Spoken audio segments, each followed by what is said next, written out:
Hello everyone. आप देख रहे हैं पीसी इंस्टीट्यूट। आज हम लोग कंटिन्यू करने जा रहे हैं क्लास 12 का सेकंड चैप्टर इलेक्ट्रोकेमिस्ट्री। इलेक्ट्रोकेमिस्ट्री में हम लोग लेक्चर नंबर 5 कंप्लीट कर चुके हैं। ये लेक्चर नंबर 6 है। हम लोग लाइव क्लास में देखे थे कि यहाँ पे शायद हम लोग मोलर कंडक्टिविटी कंप्लीट करेंगे, लेकिन कंप्लीट नहीं कर चुके थे। तो उस वही मेरा आज का कंटेंट होगा। यानी आज का कंटेंट मेरा क्या होगा? Molar conductivity, variation of molar conductivity किसके साथ? कंसंट्रेशन के साथ। देखेंगे कैसे strong electrolyte weak electrolyte very करता है। लिमिटिंग मोलर कंडक्टिविटी देखेंगे, और यहाँ पे एक इंपॉर्टेंट लॉ होता है कोल्हार्स लॉ, इसे देखेंगे। Degree of dissociation and its application हम लोग यहाँ पे स्टडी करेंगे। ठीक है, क्योंकि पिछला लेक्चर से यहाँ पे ये लेक्चर रिलेट करता है, इसलिए हम लोग थोड़ा सा रिकैप करते हैं कि पिछला लेक्चर हम लोग क्या क्या पढ़े थे। तो देखिए, उससे पहले देख लेते हैं कि पिछला लेक्चर यानी लेक्चर नंबर 5 और लेक्चर नंबर 6 से हम लोग का आउटपुट क्या निकलेगा, यानी लर्निंग आउटकम क्या होगा।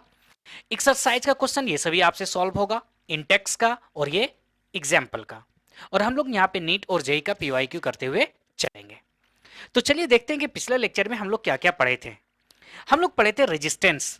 क्या होता है रेजिस्टेंस का formula? R equal to rho L by A, और यूनिट क्या होता है? ओम। सेकेंड हम लोग देखे थे रेजिस्टिविटी। तो यहीं से रो मेरा क्या है? रेजिस्टिविटी है। तो रो इक्वल टू क्या होगा? आर ए बाई एल, जिसका यूनिट क्या था? ओम मीटर। थर्ड हम लोग क्या देखे थे? कंडक्टेंस, है ना। कंडक्टेंस क्या था? इनवर्स ऑफ रेजिस्टेंस, यानी जी इक्वल टू 1/r, और इसका यूनिट क्या था? पर ओम।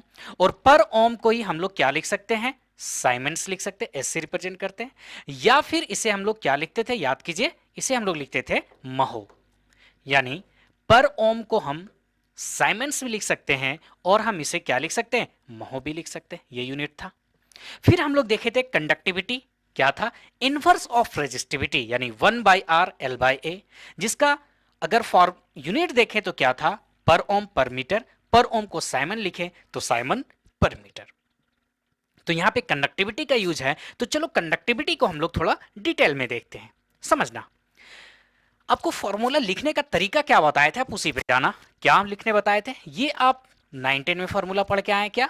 R equal to rho L by A. क्या बताए थे? रो को इधर फेंको तो ये क्या होगा? 1/रो।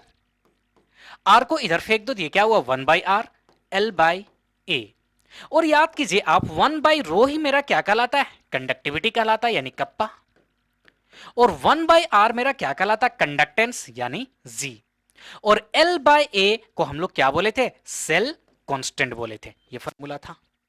अगर किसी वायर का हम L कर दें 1 सेंटीमीटर, कितना?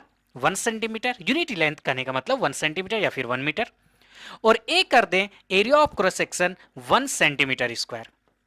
तो आप देखो यहां से कंडक्टिविटी किसके इक्वल आ रहा है? कंडक्टेंस के इक्वल आ रहा है। किसके इक्वल? कंडक्टेंस के इक्वल। यानी यहां पे क्या है? Conductivity is the conductance of wire when length of wire 1 centimetre और area of cross section 1 centimetre square. यानी हम बोल सकते हैं कि यहां पे कंडक्टिविटी क्या है? कंडक्टेंस है। क्या है? कंडक्टेंस। लेकिन कंडीशन क्या है कि वायर का लेंथ 1 सेंटीमीटर होना चाहिए और एरिया क्या होना चाहिए? 1 सेंटीमीटर स्क्वायर होना चाहिए। लेकिन ये कंडक्टेंस यानी वायर के टर्म में डिफाइन किए। लेकिन अब हम लोग को क्या जानना है? इलेक्ट्रोलाइटिक सॉल्यूशन के बारे में जानना है। तो इसी को इलेक्ट्रोलाइटिक सॉल्यूशन में हम क्या बोल सकते हैं? थोड़ा सा ध्यान दीजिए। हम एक ऐसा डिवाइस लिए जिसका लेंथ है 1 सेंटीमीटर। कितना है? 1 सेंटीमीटर। ब्रीथ है बी भी कितना? 1 सेंटीमीटर। और हाइट भी कितना है? 1 सेंटीमीटर। कितना? 1 सेंटीमीटर। तो बताओ एल आपका आ गया 1 सेंटीमीटर। कितना आया? 1 सेंटीमीटर। बी इंटू एच को क्या हम एरिया बोल सकते हैं? क्या आया? 1 सेंटीमीटर स्क्वायर। कितना आया? 1 सेंटीमीटर स्क्वायर। और एल इंटू ए, क्या ये मेरा वॉल्यूम हो जाएगा? 1 सेंटीमीटर क्यूब। क्या होगा? 1 सेंटीमीटर क्यूब। और 1 सेंटीमीटर क्यूब किसके इक्वल आता है? 1 ml के इक्वल आता है। यानी इलेक्ट्रोलाइटिक सॉल्यूशन में हम क्या बोल सकते हैं? तो अब यहां पे ध्यान दो। इलेक्ट्रोलाइटिक सॉल्यूशन में हम कंडक्टिविटी को क्या बोल सकते हैं? Conductance of 1 ml electrolytic solution. यानी 1 ml इलेक्ट्रोलाइट का जो कंडक्टेंस होगा वही मेरा कंडक्टिविटी कहलाएगा। यानी 1 ml इलेक्ट्रोलाइट का जो करंट होगा, ये भी बोल सकते हैं, जो करंट होगा वही मेरा क्या होगा? कंडक्टिविटी होगा। कोई दिक्कत?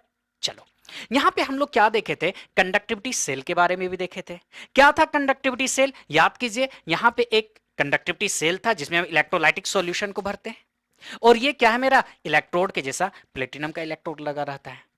तो यहां पे अगर इसी टर्म को हम डिफाइन करना चाहें तो दोनों इलेक्ट्रोड के बीच का डिस्टेंस अगर हम कर दें कितना, 1 सेंटीमीटर, कितना कर दें, 1 सेंटीमीटर कर दें, और इसका एरिया ऑफ क्रॉस सेक्शन कर दे 1 सेंटीमीटर स्क्वायर, कितना, 1 सेंटीमीटर स्क्वायर कर दे, तो यहां पे जो इलेक्ट्रोलाइट होगा 1 ml होगा, और ये 1 ml इलेक्ट्रोलाइट के कंडक्टेंस को हम लोग क्या बोलेंगे, कंडक्टिविटी बोलेंगे। तो यहां तक हम लोग पिछले लेक्चर में देख चुके थे, ठीक है। चलो अब हम लोग देखने जा रहे हैं molar conductivity of ionic solution. तो बात आता है कि कंडक्टिविटी तो हम लोग पढ़ चुके थे, तो क्या जरूरत है पढ़ने का मोलर कंडक्टिविटी, कुछ तो वजह होगा ना। वजह है, समझो, जो कंडक्टिविटी होता हो किस किस बात पे डिपेंड करता है, समझिए। देखो यहां पे क्या है, the conductivity of solution of different electrolyte in the same solvent and a given temperature differ due to, यानी जो कंडक्टिविटी होता है डिफरेंट डिफरेंट इलेक्ट्रोलाइट का डिफरेंट डिफरेंट होगा, और किस किस बात पे डिपेंड करेगा, charge and size of the ion in which they dissociate, यानी इलेक्ट्रोलाइट का जो आयन बनेगा उसके साइज पे डिपेंड करेगा, और कंसंट्रेशन ऑफ आयन, यानी वहां पे जो इलेक्ट्रोलाइटिक सॉल्यूशन है उसका कंसंट्रेशन कैसा है। थर्ड क्या, is with which ions moves under a potential gradient, यानी जो आयंस बन रहा है किस स्पीड से मूव कर रहा है। तो इन सभी बातों पे कंडक्टिविटी डिपेंड करता है, और मेनली जो यहां पे डिपेंड करता है वो कंसंट्रेशन पे, किस पे, कंसंट्रेशन पे, क्योंकि कंडक्टिविटी कंसंट्रेशन पे डिपेंड कर रहा है, ठीक है। तो इसलिए यहां पे मोलर कंडक्टिविटी आया। अब क्या आया, क्योंकि कंसंट्रेशन पे डिपेंड कर रहा है तो हम कंसंट्रेशन को ही यहां पे फिक्स कर देते हैं, किसको फिक्स कर देते हैं, कंसंट्रेशन को। यानी मोलर कंडक्टिविटी क्या होगा, समझो, it is the conductivity of all the ions, it is the conductivity of all the ions present in the solution containing 1 mole of electrolyte is called molar conductivity। यानी यहां पे अगर 1 मोल electrolyte होगा, कितना, देखिए किसे फिक्स कर दिए, मोल को, अगर 1 मोल इलेक्ट्रोलाइट होगा तब जो किसी भी इलेक्ट्रोलाइटिक सॉल्यूशन का कंडक्टिविटी होगा उसी को हम क्या बोलेंगे, मोलर कंडक्टिविटी। यानी यहां पे हम इलेक्ट्रोलाइट को फिक्स कर दिए, कितना होना चाहिए, 1 मोल होना चाहिए, कितना होना चाहिए, 1 मोल होना चाहिए। यानी हम इसे बोल सकते हैं it measure current of 1 mole of electrolytic solution, यानी 1 मोल इलेक्ट्रोलाइटिक सॉल्यूशन का जो करंट होगा उसी को हम क्या बोलेंगे, मोलर कंडक्टिविटी बोलेंगे। समझ पा रहे हैं, कंडक्टिविटी पढ़े, मोलर कंडक्टिविटी क्यों आया, क्योंकि कंडक्टिविटी कंसंट्रेशन पे भी डिपेंड कर रहा है। तो अगर हम कंडक्टिविटी यानी जो इलेक्ट्रोलाइटिक सॉल्यूशन है अगर उसको हम फिक्स कर दे 1 मोल, तो 1 मोल इलेक्ट्रोलाइटिक सॉल्यूशन का जो कंडक्टेंस होगा उसी को हम क्या बोलेंगे, मोलर कंडक्टिविटी बोलेंगे। कोई दिक्कत, आओ अगर यहां पे दूसरा डिफिनेशन हम देखें तो हम क्या बोल सकते हैं, conductivity per unit concentration is called molar conductivity.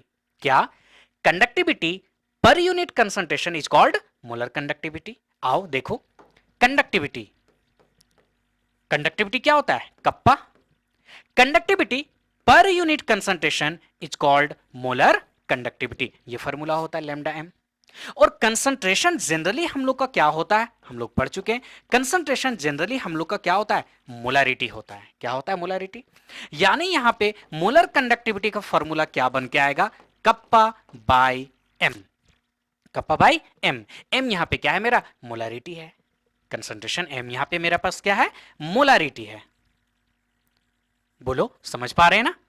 अब आ जाओ यहां पे समझो, मोलारिटी क्या होता है, इस बात को थोड़ा सा ध्यान दो आप।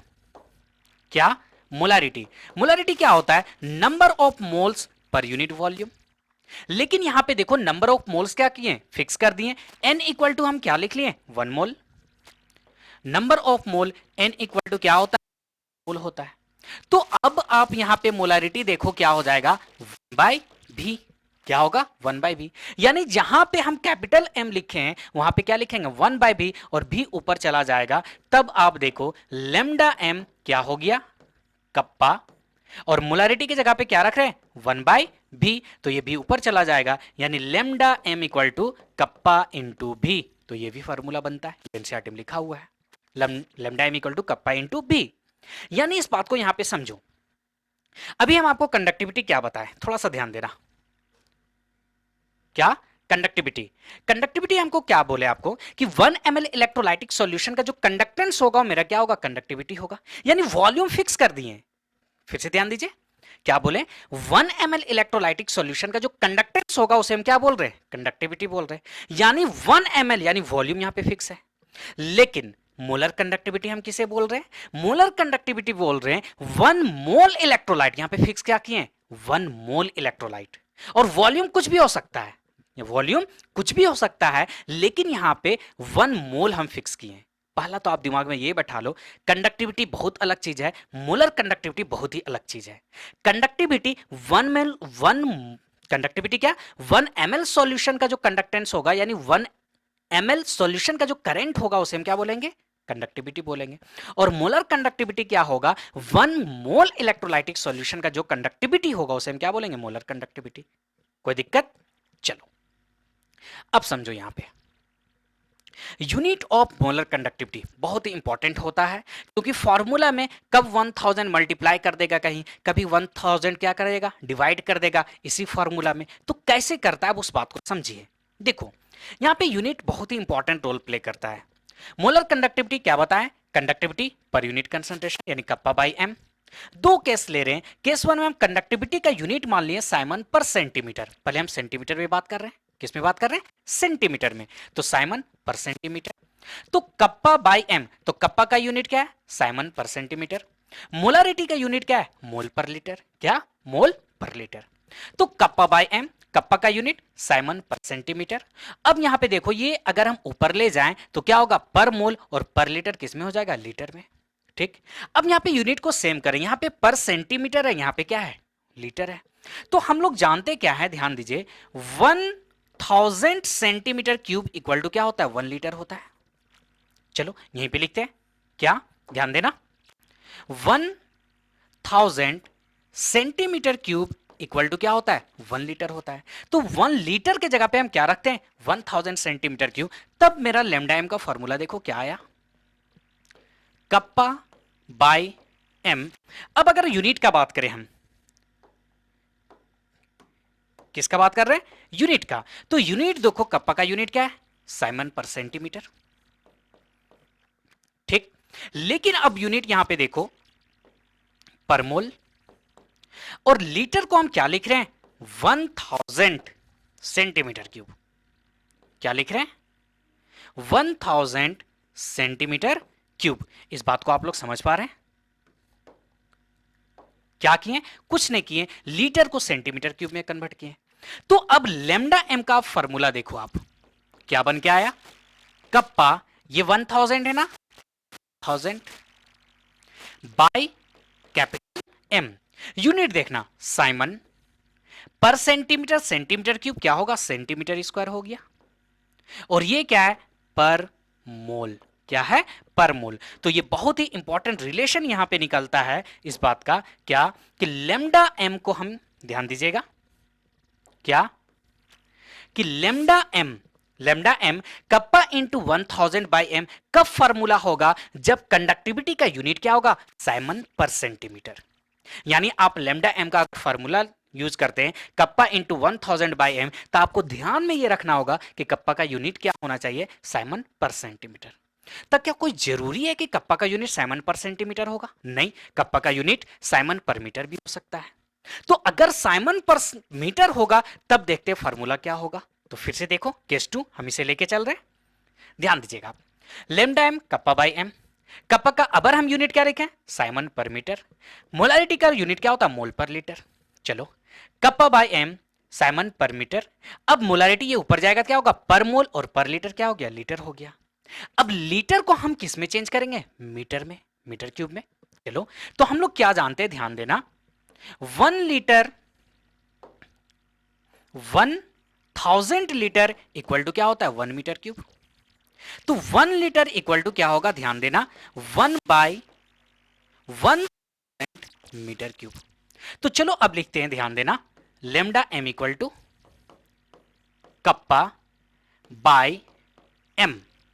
यूनिट देखो, कप्पा का यूनिट क्या है, साइमन पर मीटर। अब यहां पे यूनिट क्या है, पर मोल, क्या है, पर मोल, और लीटर के जगह पे क्या रख रहे हैं, 1 बाई 1000 मीटर क्यूब। देखो 1/1000 मीटर क्यूब। तो अब देखो आपके पास लेमडा का फॉर्मूला क्या बन के आया, कप्पा बाई मोलारिटी, और ये 1000 नीचे आ गया, 1000 नीचे आएगा। यूनिट देखो, यूनिट आपके पास यहां पे क्या है, Simon per metre, metre cube क्या होगा, मीटर स्क्वायर, और पर मोल। तो इससे आपको क्या पता चला, तो देखो सेकंड फार्मूला में आप देख लो, lambda M equal to kappa by M into 1000 होगा, यानी यहां पे 1000 नीचे आ गया। तो 1000 नीचे कब आएगा, जब कप्पा का यूनिट क्या होगा, साइमन पर मीटर, और lambda M equal to kappa into 1000 by M, यानी कप्पा से 1000 मल्टीप्लाई कब होगा, जब कप्पा का यूनिट क्या होगा, साइमन पर सेंटीमीटर। तो कुछ भी हो सकता है ना, मीटर भी हो सकता है, सेंटीमीटर भी हो सकता है। तो यहां पे अब बात करें अगर यूनिट का, किसका, यूनिट का, तो क्या है यूनिट, कंडक्टिविटी का देख लो क्या निकला, साइमन मीटर स्क्वायर पर मोल। लेकिन साइमन सेंटीमीटर स्क्वायर भी तो हो सकता है ना, तो अगर मीटर को सेंटीमीटर में चेंज करें तो 100 सेंटीमीटर इक्वल टू 1 मीटर। तो मीटर स्क्वायर है यहां पे, मीटर स्क्वायर है ना, तो मीटर स्क्वायर यानी 100 इंटू 100 से मल्टीप्लाई होगा, तब यूनिट क्या हो गया देख लो, 100 इंटू 100 यानी 10⁴ साइमन सेंटीमीटर स्क्वायर पर मोल। ये रिलेशन होता है मीटर स्क्वायर और सेंटीमीटर स्क्वायर में, समझ पा रहे हैं, ये आपका एनसीईआरटी में दिया हुआ है, ठीक है, आप इसका स्क्रीनशॉट आसानी से ले लीजिए। चलो आगे बढ़े, चलिए, तो आपको याद क्या रखना है, थोड़ा सा उस पर हम एक बार डिस्कस कर देते हैं, ध्यान दो। अगर आप फॉर्मूला यूज करें lambda M kappa into 1000 by capital M, तो आपको यह बात ध्यान में रखना है कि कप्पा का यूनिट क्या होना चाहिए, साइमन पर सेंटीमीटर, साइमन की जगह पर ओम महो भी हो सकता है, लेकिन ये पर सेंटीमीटर में होना चाहिए। लेकिन वहीं पे अगर हम मोलर कंडक्टिविटी का यूनिट कप्पा फॉर्मूला अगर यूज कर रहे हैं, कप्पा बाई एम 1000, तब आपको ध्यान में क्या रखना है कि कप्पा का यूनिट क्या होना चाहिए, साइमन पर मीटर, बस इतना ख्याल रखना है आपको। कोई दिक्कत, चलो आओ एनसीईआरटी के क्वेश्चन को सॉल्व करते हैं। देखो एग्जांपल नंबर 4 है, क्या है क्वेश्चन, इस बात को आप देखो, resistance of conductivity cell filled with 0.1 mole per liter KCl solution is 100 ohm. If the resistance of the same cell when filled with 0.02 mole per liter KCl solution is 520 ohm, calculate the conductivity and molar conductivity of 0.02 mole per liter KCl solution. The conductivity of 0.1 mole per liter KCl solution is 1.29 Simon per meter. समझो, दो case दिया हुआ है, case 1 case 2। एक बार concentration 0.1 मोल पर litre है, जब 0.1 मोल पर लीटर है उस टाइम पे रेजिस्टेंस कितना है, 100 ओम है, और कंडक्टिविटी ऑफ 0.1 मोल पर लीटर केसीएल सॉल्यूशन इज 1.29, यानी जब मोलैरिटी 0.1 है तब आपका कंडक्टिविटी क्या दिया हुआ है, 1.29। कोई दिक्कत, अब चलो केस 2 में बोल रहा है जब कंसंट्रेशन 0.02 मोल पर लीटर यानी मोलैरिटी 0.02, तब आपका रेजिस्टेंस कितना दिया हुआ है, 520। इस कंडीशन में हमसे पूछ रहा है कंडक्टिविटी क्या होगा और मोलर कंडक्टिविटी क्या होगा। कोई दिक्कत, अब यहां पे समझो इस क्वेश्चन का की पॉइंट क्या है, यहां पे सेल को चेंज नहीं कर रहा है, देख लो क्या बोला है, सेम सेल। जब सेल को चेंज नहीं करेगा तो सेल कांस्टेंट कैसे चेंज होगा, याद कीजिए क्या था सेल कांस्टेंट, L बाय ए। L क्या था, डिस्टेंस बिटवीन इलेक्ट्रोड, A क्या था, area of cross section of electrode. तो सेल चेंज नहीं कर रहा है यानी सेल कांस्टेंट चेंज नहीं करेगा, तो इस डेटा से हम क्या निकाल लेंगे, सेल कांस्टेंट निकाल लेंगे। उस डेटा से यहां पे हम कंडक्टिविटी और मोलर कंडक्टिविटी निकाल लेंगे। तो इस क्वेश्चन के सबसे ज्यादा यानी सबसे इंपॉर्टेंट की पॉइंट क्या है कि सेम सेल जब होगा तो सेल कांस्टेंट चेंज नहीं होगा। चलो देखते हैं, आ जाओ।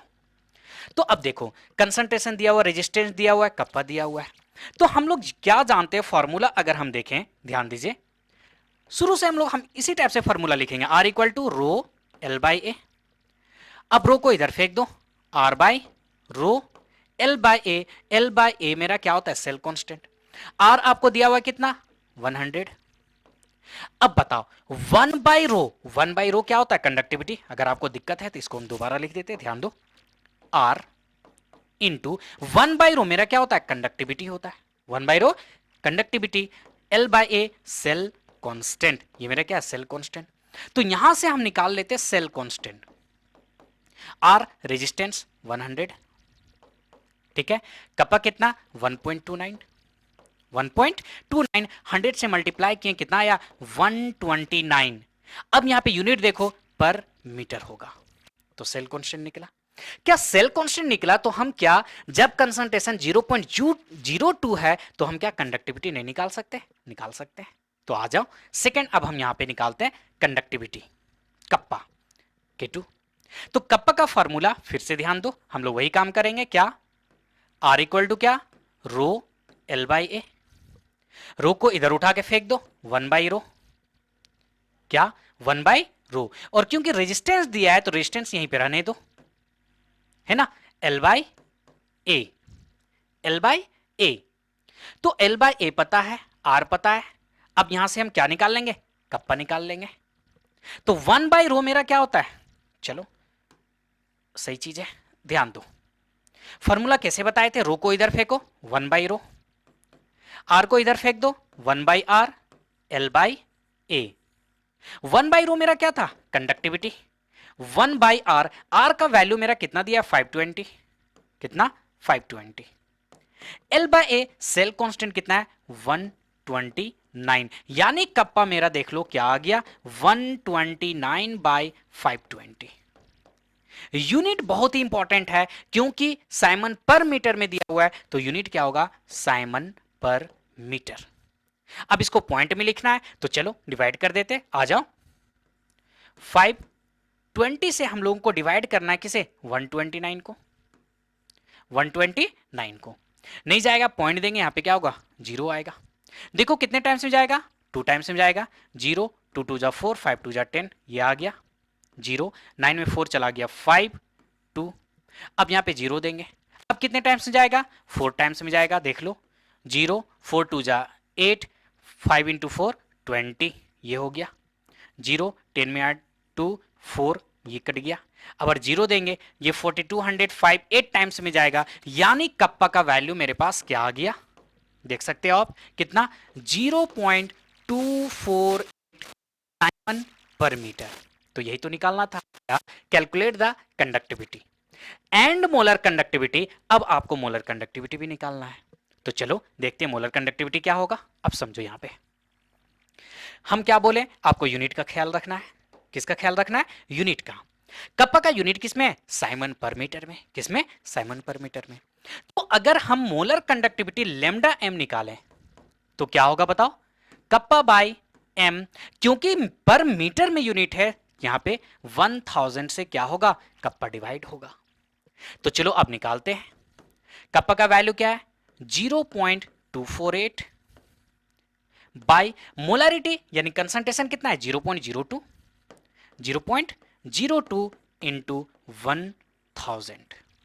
अब देखो, अगर इस पॉइंट यहां पे एक हम 0 दे दें, तो देखो ये पॉइंट और ये पॉइंट मेरा क्या होगा? कट गया ना। 2 से इसे डिवाइड कर दें, 2 1 जा 2, 2 2 जा 4, 2 4 जा 8, कितना आया? 124। और ये 30104, यानी 10 टू द पावर -4। क्या? साइमन मीटर स्क्वायर, सेंटीमीटर ने मीटर स्क्वायर, तब तो 1000 नीचे था, पर मोल। ये आपका एनसीईआरटी में आंसर लिखा हुआ है। इसी आंसर को बना रहा है साइमन पर सेंटीमीटर में, तो हम उसको कन्वर्ट कर देंगे आसानी से। आपको एनसीईआरटी का सॉल्यूशन नहीं देखना है, ये सिंपल सा क्वेश्चन देखो, एग्जांपल नंबर 4। कोई डाउट? समझ पा रहे हैं? चलो, साफ साफ क्लियर दिख रहा है ना आपको? आइए next, example number 5। Example number 5 आप खुद से सॉल्व कीजिएगा। अब आइए नेक्स्ट क्वेश्चन थोड़ा सा देख लेते हैं। यहां पे क्या है देखो, चलो। Match the coulomb with coulomb 1 and 2 and mark the appropriate coulomb. चलो, सिंपल सा क्वेश्चन है। लेमडा एम, लेमडा एम क्या होता है? कंडक्टिविटी पर यूनिट कंसंट्रेशन, देख लो। यानी ए का थर्ड, ए का थर्ड किस में दिख रहा है? सिर्फ ऑप्शन बी में दिख रहा है, आगे चेक कर लेते, आ जाओ। जी स्टार मतलब क्या, सेल कांस्टेंट। सेल कांस्टेंट क्या होता है, एल बाई ए, यानी बी का फर्स्ट देख लो, चेक करने का अब जरूरत नहीं है, तो यानी आपका आंसर क्या होगा, बी होगा। क्या होगा, बी होगा। चलो नेक्स्ट क्वेश्चन, फिर से यहां पे देखो क्या है। Molar conductivity of 0.1 capital M solution of KCl at 298 kelvin if its conductivity is 0.0152 siemens per centimetre will be. बहुत इजी क्वेश्चन है। गिवन डेटा देखो आपको क्या क्या दिया हुआ है। कंसंट्रेशन, मोलारिटी दिया हुआ है, कितना दिया हुआ है, 0.15 कैपिटल एम। कंडक्टिविटी कप्पा दिया हुआ है, कितना दिया हुआ है, 0.0152। यूनिट इंपॉर्टेंट होता है क्या है, साइमन पर सेंटीमीटर। ठीक है, क्या बोला है, मोलर कंडक्टिविटी। क्योंकि कप्पा का यूनिट साइमन पर सेंटीमीटर है, तो बताओ अब यहां पे लेमडा एम का फार्मूला क्या होगा, kappa into 1000 by capital M, यही ना होगा। तो यहां पे हम क्या लिख सकते हैं, कप्पा कितना, 0.0152 into 1000 divided by molarity. Molarity आपका कितना है, 0.15। ठीक है, आप कैलकुलेट कीजिएगा, शायद इसका आंसर सी आएगा 101, देख लीजिएगा, उम्मीद है वही आएगा। अब आ जाओ नेक्स्ट इस क्वेश्चन को, चलो इस क्वेश्चन को हम यहां पे हटाते हैं। ये देखो AI ट्रिपल ई में 2004 मतलब 2006 और 14 में पूछा हुआ है, और यहां पे अगर हम देखें तो ये जेई मेंस में भी क्वेश्चन पूछा हुआ है। क्वेश्चन क्या है देखो, resistance of 0.2 capital solution of an electrolyte is 50 ohm. The specific conductance of the solution is 1.4 Simon per meter. The resistance of 0.5 capital M solution of the same electrolyte is 280 ohm. The molar conductivity of 0.5 M solution of the electrolyte in Simon meter square per mole is. Question को समझ में आया, नहीं आया, समझो। ठीक है, अब क्वेश्चन दिख रहा होगा आसानी से, समझिए।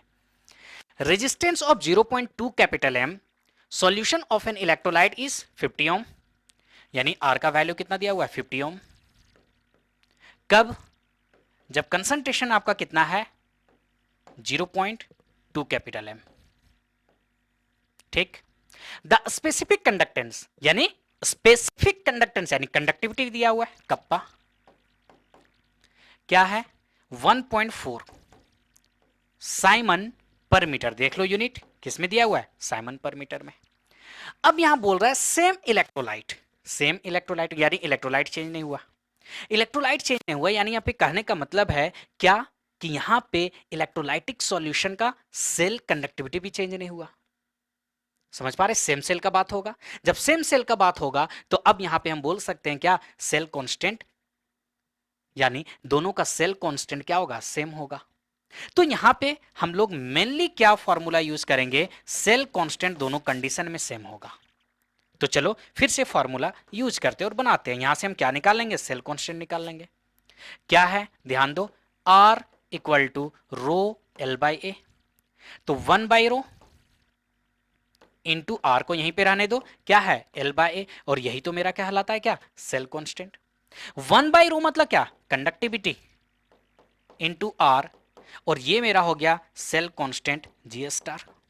तो यहां से हम क्या निकाल लेंगे, सेल कांस्टेंट निकाल लेंगे।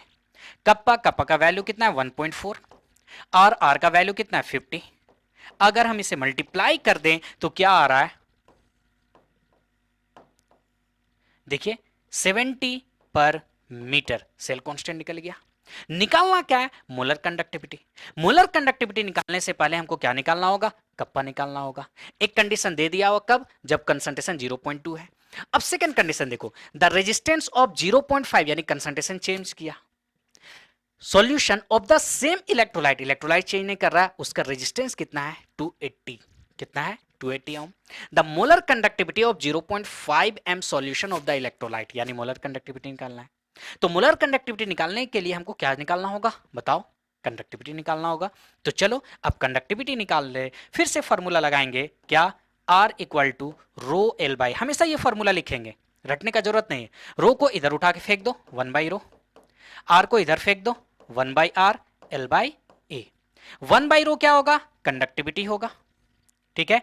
1/r, आर का वैल्यू कितना दिया हुआ देख लो, 280, यानी 1/280 आर का वैल्यू दिया हुआ है। एल बाय सेल कांस्टेंट कितना आया, 70 आया, कितना आया 70। अगर हम इसे डिवाइड कर दें, देख लो, एक जीरो कट गया, 7 4 जा 28, यानी कप्पा का वैल्यू क्या आया, 1/4। यूनिट बात करें तो साइमन पर मीटर इसमें आएगा, लेकिन कप्पा नहीं निकालना, क्या निकालना, मोलर कंडक्टिविटी। तो चलो लेमडा एम क्या होगा फॉर्मूला, कप्पा बाई एम, क्योंकि यूनिट पर मीटर में है तो यहां पे नीचे मेरे पास क्या होगा, 1000 होगा। बस इतना बात को तो ख्याल रखना है आपको। तो अब आ जाओ, आपका कप्पा का वैल्यू क्या है, 1/4, 1/4। कंसंट्रेशन किस कंसंट्रेशन पे बोल रहा है, 0.5, तो यहां क्या लिखेंगे, 0.5 इंटू क्या हो जाएगा, 1000। अगर इस पॉइंट को हम हटा दे ऊपर, मेरे पास क्या होगा, 10 होगा। 5 1 जा 5, 5 2 जा 10, 2 2 जा 4, यानी कितना आया, 1/2। और ये ऊपर चला जाएगा तो क्या होगा, 10⁻³ 1/2 को हम क्या लिख सकते हैं, 0.5 इंटू 10⁻³ 0.5 को हम लिख सकते हैं 5 इंटू 10⁻⁻4। ठीक, यूनिट क्या लिखेगा, साइमन मीटर स्क्वायर, क्योंकि 1000 से डिवाइड किए हैं पर मोल। समझ पा रहे हैं, तो 5 इंटू 10⁻⁻4, यानी your answer will be first. बताओ कोई दिक्कत नहीं ना। चलो अब आते हैं, चलो एक क्वेश्चन और दिया हुआ है, देख लो, जेईई मेंस 2022 में पूछा हुआ क्वेश्चन है। क्वेश्चन देखने का लेंदी है, बहुत ही इजी होगा, आओ इसे सॉल्व करते हैं, समझना। देखो क्या है, the molar conductivity of a conductivity cell filled with 10 mole of 20 ml NaCl solution is lambda m1। यानी मोलर कंडक्टिविटी दिया हुआ है 10 मोल किसी सॉल्यूशन, 10 मोल सॉल्यूशन जिसका वॉल्यूम कितना है 20 ml, जिसका मोलर कंडक्टिविटी क्या दिया हुआ है, लेमडा m1। आगे देखो इसी क्वेश्चन में, ठीक। तो यहां पे आप देखो क्वेश्चन क्या है, एंड दैट ऑफ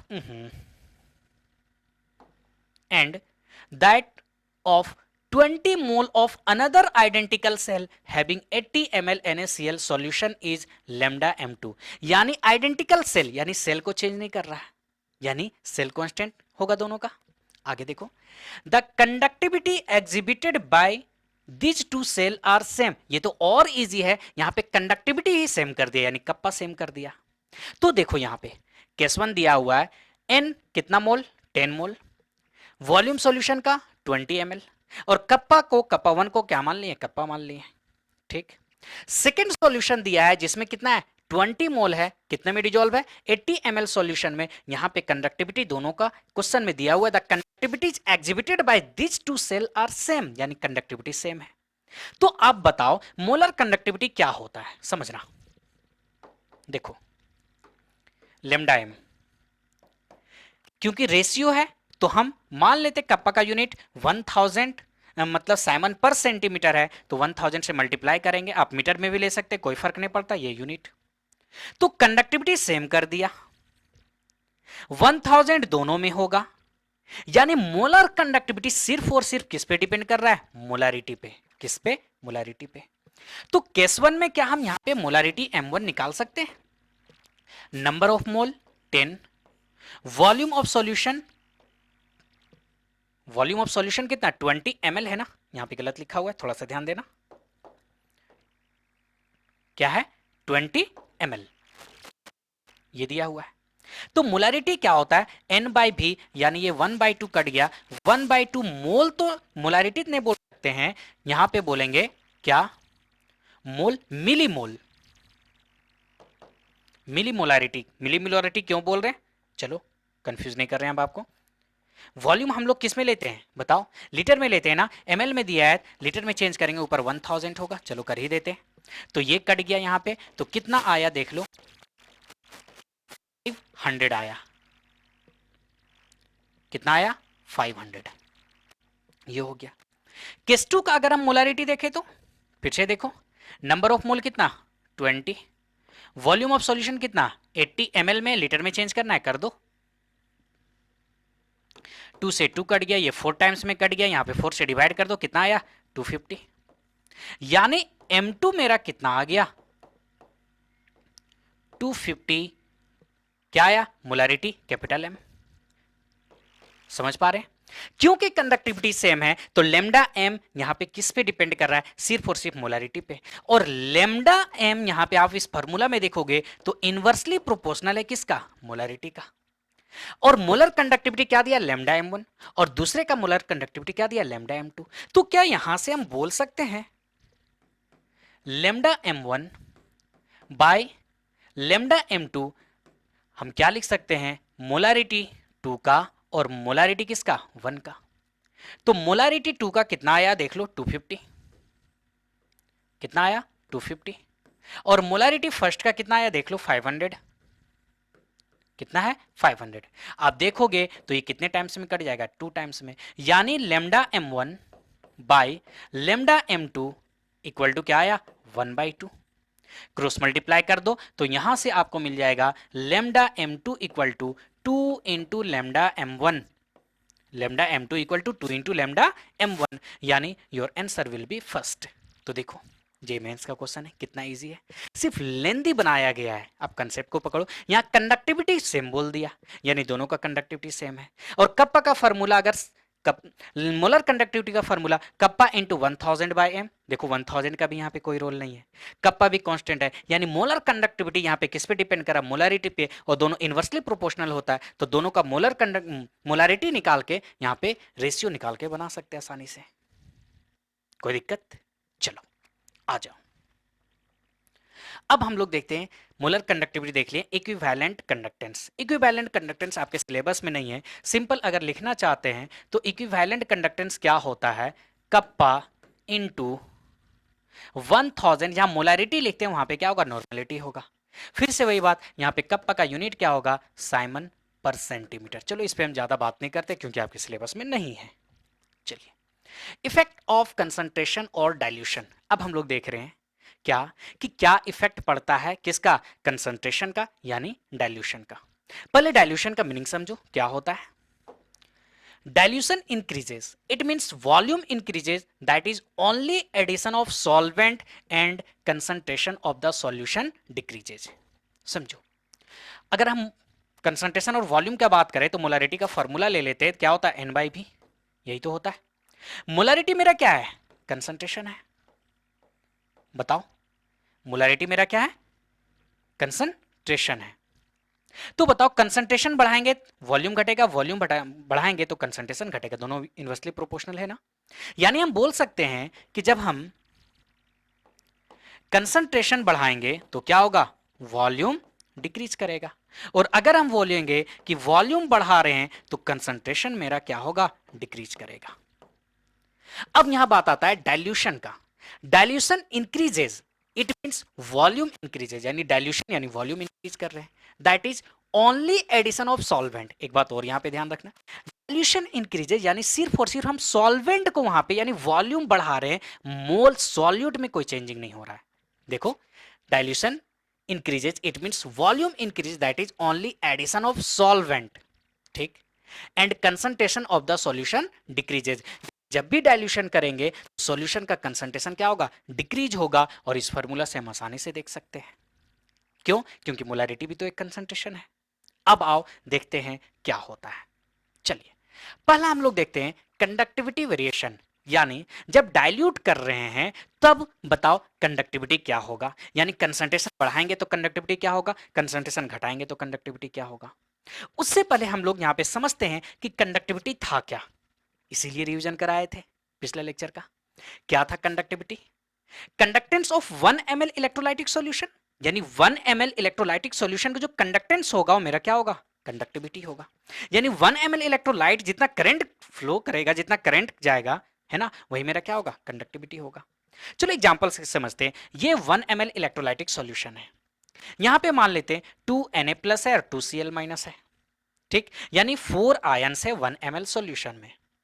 अब हम क्या कर रहे हैं, ध्यान देना, कंडक्टिविटी यहां पे क्या किए, वॉल्यूम बढ़ा दिए। क्या किए, वॉल्यूम बढ़ा दिए। अब बताओ, ये 1 ml था, हम क्या कर दिए, 2 ml कर दिए, यानी वॉल्यूम बढ़ा दिए। तो अब बताओ 2 ml में अब भी तो उतना ही आयन है ना। यहां कितना आयन था, Na plus, 2 Na plus, 2 Cl minus. जब इसका वॉल्यूम 2 ml कर दिए, क्योंकि मोल तो कुछ नहीं कर रहे ना, यानी 2 ml में 2 Na प्लस है और 2 Cl माइनस है। तो अब बताओ इस कंडीशन में 1 ml में मेरे पास कितना आयन होगा, 1 ml में क्या होगा, 1 Na प्लस होगा एंड 1 Cl माइनस होगा। तो समझो यहां पे 1 ml में 2 Na प्लस 2 Cl माइनस था, डाइल्यूशन कर दिए यानी 1 ml और बढ़ा दिए। तो अब यहां पे 2 ml में 2 Na प्लस 2 Cl माइनस है, यानी 1 ml में मेरे पास क्या होगा, एक पॉजिटिव आयन होगा, एक नेगेटिव आयन होगा। कंडक्टिविटी क्या है, conductance of 1 ml electrolytic solution. तो अब समझो जितना ज्यादा आयन होगा उतना ज्यादा कंडक्टेंस होगा। तो इस कंडीशन में क्या था, यहां पे देखो कंडक्टेंस ज्यादा होगा। क्यों कंडक्टेंस, क्योंकि यहां पे आयंस ज्यादा है। वॉल्यूम बढ़ा दिए तो 1 ml में आयन कम हो गया, कम हुआ ना, यहां पे आयन कम हुआ तो कंडक्टेंस कम हो जाएगा। तो इससे साफ पता चला क्या, कि कंडक्टिविटी क्या होगा, डिक्रीज होगा। कब, जब वॉल्यूम इंक्रीज करेंगे। कोई दिक्कत, उसी चीज को यहां पे लिखा हुआ है, ध्यान दो। Conductivity decreases with decrease in concentration both for strong and weak electrolyte. यानी कंसंट्रेशन जब डिक्रीज करेंगे तो कंडक्टिविटी क्या होगा, डिक्रीज करेगा। क्यों, कंसंट्रेशन डिक्रीज करेंगे यानी नंबर ऑफ आयन डिक्रीज हो रहा है। ठीक है, चलो, it measure conductance in 1 ml electrolytic solution. उसी बात को यहां हम लोग कर रहे थे। यानी सिंपल, आपको क्या ध्यान में रखना, ध्यान दो, कंडक्टिविटी क्या होता है, 1 ml इलेक्ट्रोलाइटिक सॉल्यूशन जो कंडक्टेंस होगा वही कंडक्टिविटी होगा। वॉल्यूम बढ़ा दिए, क्या किए, वॉल्यूम बढ़ा दिए। वॉल्यूम बढ़ाने से पर यूनिट वॉल्यूम में क्या हो रहा है, आयन कम हो जा रहा है। आयन कम होगा, कंडक्टेंस कम होगा, यानी कंडक्टिविटी कम हो जाएगा। ठीक है, तो इसका रीजन भी आप याद रखना क्या होता है, देख लो। It can be explained by the fact that number of ions per unit volume which carries current in solution decreases on dilution. है ना, जब डाइल्यूशन कर रहे हैं, सॉल्वेंट को ऐड कर रहे हैं, तो पर यूनिट वॉल्यूम में आयन कम हो रहा है, जिसके कारण कंडक्टिविटी मेरा क्या होगा, डिक्रीज करेगा। ठीक, चलो, फिर वही बात बोल रहे, कंडक्टिविटी अलग चीज है, मोलर कंडक्टिविटी अलग चीज है, दोनों अलग चीज है। अब हम बात करें किसका, वेरिएशन मोलर कंडक्टिविटी का। देखो साफ साफ है, molar conductivity increases with decrease in concentration. देखो जस्ट उल्टा हो गया, जब कंसंट्रेशन डिक्रीज करेंगे तो मोलर कंडक्टिविटी क्या हो रहा है, डिक्रीज हो रहा है। इसको कैसे डिफाइन करोगे, तो अभी हम आपको फॉर्मूला बताए थे। मोलर कंडक्टिविटी क्या होता है, conductivity per unit concentration. Conductivity per unit concentration, concentration घटेगा तो मोलरिटी क्या होगा, बढ़ेगा। देख लो, molar conductivity increases with decrease in concentration, यानी ये घटेगा तो ये बढ़ेगा, ये बढ़ेगा तो ये घटेगा। तो अब देखो यहां पे कंसंट्रेशन बढ़ाने पे कंडक्टिविटी बढ़ रहा था, यहां पे कंसंट्रेशन बढ़ाएंगे तो मोलर कंडक्टिविटी घटेगा, इसलिए बोल रहे दोनों दो अलग अलग चीज है। कोई दिक्कत, अब आता है कैसे वहां पे बढ़ा, दिखा दिए। यहां पे कंसंट्रेशन बढ़ाएंगे तो मोलर कंडक्टिविटी कैसे घटेगा, क्योंकि दोनों क्या है, इनवर्सली प्रोपोर्शनल है। तो कंडक्टिविटी में तो ठीक था, स्ट्रॉन्ग इलेक्ट्रोलाइट है या वीक इलेक्ट्रोलाइट है, सिंपल सा कंसेप्ट है, वहां पे कंसंट्रेशन बढ़ाएंगे तो कंडक्टिविटी बढ़ेगा। ठीक, यानी वॉल्यूम बढ़ाएंगे तो कंडक्टिविटी घटेगा। अब आते हैं मोलर कंडक्टिविटी पे। मोलर कंडक्टिविटी में दो अलग अलग केस है, स्ट्रॉन्ग इलेक्ट्रोलाइट और वीक इलेक्ट्रोलाइट। देखो यहां पे एक एग्जांपल एनसीईआरटी का दिया हुआ है, समझो। देखो, मोल पर मीटर, साइमन पर सेंटीमीटर, इसमें हम नहीं देख रहे हैं। यहां पे देखो, जब कंसंट्रेशन कितना है 1 मोल पर लीटर, तब कंडक्टिविटी देखो क्या है 0.113। अब कंसंट्रेशन को डिक्रीज कर दिए, 0.1 ले आए, तब देखो कंडक्टिविटी क्या हुआ 0.0129, यानी कंसंट्रेशन घटाएं तो कंडक्टिविटी भी घटा। फिर से देखो कंसंट्रेशन क्या 0.01, तो कंडक्टिविटी कितना हो गया 0.00141, यानी कंसंट्रेशन घटाने पे कंडक्टिविटी क्या हो रहा है, डिक्रीज कर रहा है। अब आ जाओ मोलर कंडक्टिविटी, किसमें देखेंगे हम लोग, चलो हम लोग साइमन सेंटीमीटर स्क्वायर पर मोल में देखते हैं। दोनों एक ही वैल्यू दिया हुआ है, ये मोल देखो, ये साइमन पर सेंटीमीटर में, ये साइमन पर मीटर में, ये दोनों कंडक्टिविटी का वैल्यू दिया हुआ है, और यहां पे दोनों मोलर कंडक्टिविटी का वैल्यू दिया हुआ है। ठीक, चलो देखो कंसंट्रेशन 1 है, तो अब देखो मोलर कंडक्टिविटी कितना है 113।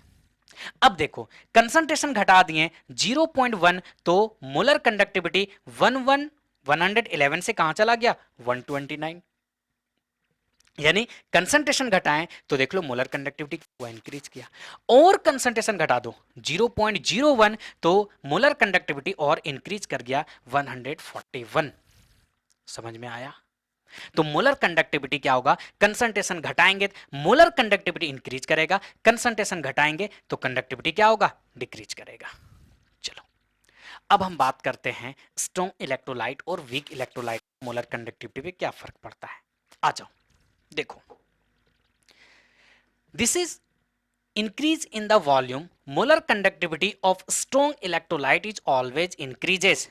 समझना, अगर स्ट्रॉन्ग इलेक्ट्रोलाइट है, क्या स्ट्रॉन्ग इलेक्ट्रोलाइट, तो अगर वॉल्यूम हम बढ़ाएंगे तो वहां पे क्या होगा, मोलर कंडक्टिविटी इंक्रीज करेगा।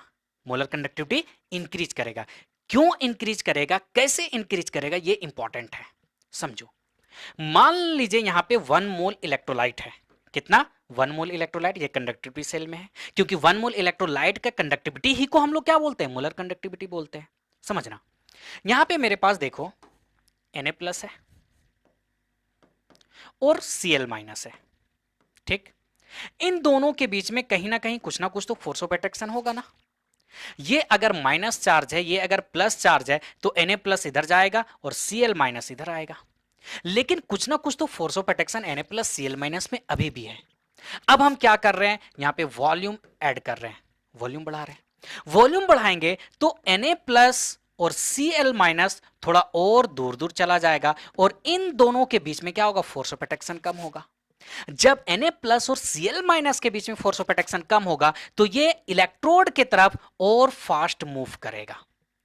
तो इसलिए वॉल्यूम बढ़ाने पे मोलर कंडक्टिविटी स्ट्रॉन्ग इलेक्ट्रोलाइट का क्या होता है, इंक्रीज करता है। क्यों इंक्रीज करता है, क्योंकि इन दोनों के बीच में जो फोर्स ऑफ अट्रैक्शन था उसको कम कर रहा है, यानी फ्रीली मूव कर रहा है। दोनों में रीजन अलग अलग है, देख लो क्या है ये स्ट्रॉन्ग इलेक्ट्रोलाइट का कंडीशन। इसे आप एक्सप्लेन कैसे करोगे, तो देख लो, on dilution increases, force of attraction decreases between ion, that is ion free to move, hence molar conductivity increases of strong electrolyte। समझ में आया? यानी जब हम वॉल्यूम ऐड कर रहे हैं तो दो आयन के बीच में जो फोर्स ऑफ अट्रैक्शन था वो फोर्स ऑफ अट्रैक्शन कम हुआ, दोनों दूर दूर चला गया, यानी आसानी से इलेक्ट्रोड की तरफ मूव करेगा, और जितना आसानी से मूव करेगा उतना ज्यादा कंडक्टिविटी होगा। और 1 मोल इलेक्ट्रोलाइट है तो इसे हम क्या बोलेंगे, मोलर कंडक्टिविटी बोलेंगे। ये किसका कंडीशन है, स्ट्रॉन्ग इलेक्ट्रोलाइट का। किसका, स्ट्रॉन्ग इलेक्ट्रोलाइट का। समझना, देखो स्ट्रॉन्ग इलेक्ट्रोलाइट के केस में यहां पे एक ग्राफ है जो किसने दिया है, डिबे हकल ऑन सागर। इसने ग्राफ बनाया किसके किसके बीच में, लेमडा एम, किसके बीच में, लेमडा एम, और अंडर स्क्वायर रूट कंसंट्रेशन। जब कंसंट्रेशन डिक्रीज होगा तो मोलर कंडक्टिविटी क्या होगा, इंक्रीज होगा धीरे धीरे, लेकिन यहां पे याद रखना धीरे धीरे इंक्रीज होता है ये, ठीक है। और ये जहां पे कट कर रहा है उसे हम लोग क्या बोलते हैं, लिमिटिंग मोलर कंडक्टिविटी। यहीं पे कंसेप्ट आता है किसका, limiting molar conductivity. Limiting molar conductivity, और इसे हम लोग क्या बोलते हैं, लेमडा एम नॉट बोलते हैं। क्या बोलते हैं, लेमडा एम। समझना यहां पे आप समझो, कंसंट्रेशन डिक्रीज कर रहे हैं, यानी वॉल्यूम बढ़ा रहे बढ़ा रहे बढ़ा रहे, एक ऐसा टाइम आएगा कि कंसंट्रेशन ऑलमोस्ट जीरो पहुंच जाएगा, कंसंट्रेशन ऑलमोस्ट जीरो चला जाएगा। जब कंसंट्रेशन ऑलमोस्ट जीरो चला जाएगा यानी वॉल्यूम बहुत ज्यादा होगा, तो उस टाइम पे उस सॉल्यूशन का जो मोलर कंडक्टिविटी होगा उसी को हम क्या बोलेंगे, लिमिटिंग मोलर कंडक्टिविटी। क्या बोलेंगे, लिमिटिंग मोलर कंडक्टिविटी, है ना। जब सॉल्यूशन का कंसंट्रेशन ऑलमोस्ट जीरो हो जाएगा यानी वॉल्यूम इनफिनाइट हो जाएगा, तो उस टाइम पे जो कंडक्टिविटी होगा, मोलर कंडक्टिविटी, उसे हम क्या बोलेंगे, लिमिटिंग मोलर कंडक्टिविटी। क्या ये ग्राफ एक स्ट्रेट लाइन के जैसा आपको नहीं दिख रहा है? आ जाओ ग्राफ पे थोड़ा बात कर ले। देखो क्या ये ग्राफ इस टाइप से नहीं, y equal to minus M X plus C, Y के जगह पे क्या है लेमडा एम, माइनस एम के जगह पे यहां पे ए होता है एक्स, एक्स यहाँ पे क्या है अंडर रूट सी, और सी जहां पे कट कर रहा हूं मेरा पॉइंट क्या है लेमडा एम नॉट। यहां पे सी क्या है, ये सी मेरा क्या है इंटरसेक्शन पॉइंट, और ये सी मेरा क्या है कंसंट्रेशन, ये कंसंट्रेशन को रिप्रेजेंट कर रहा है।